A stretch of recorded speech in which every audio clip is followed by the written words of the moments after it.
भैया हम mission singer Rajesh Kumar बौद्ध उर्फ गुड्डू राजा आप लोग के तहे दिल से सादर जय भीम नमो बुद्धा।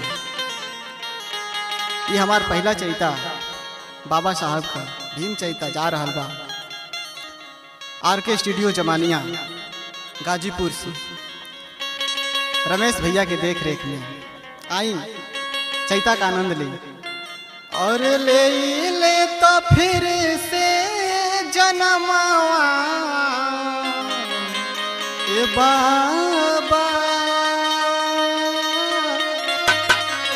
रुकल बा मिसनावा।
नमवा तोहरे बना के संगठनवा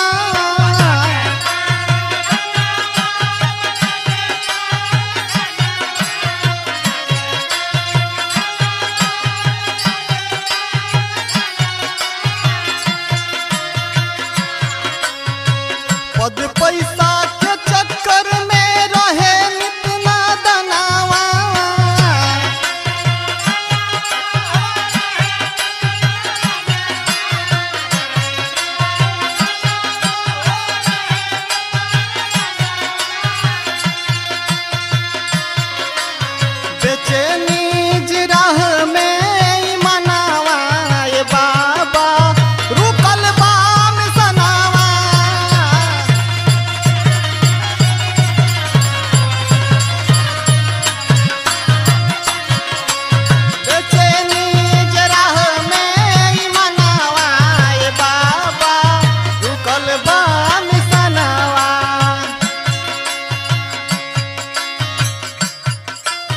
कैसे होई समता न काम कर मतिया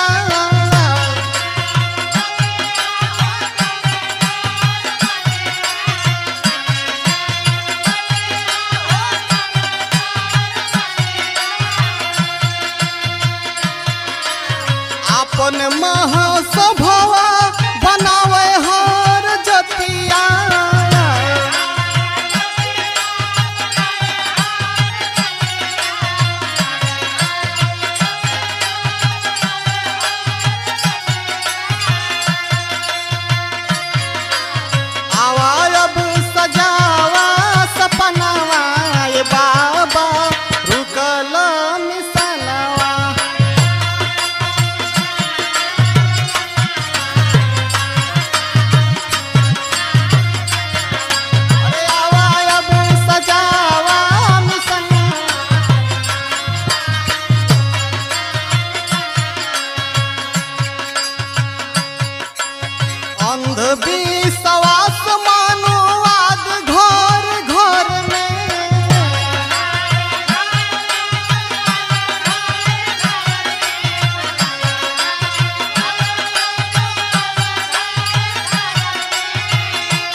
राकेश मिशन असली कोई ना चलाव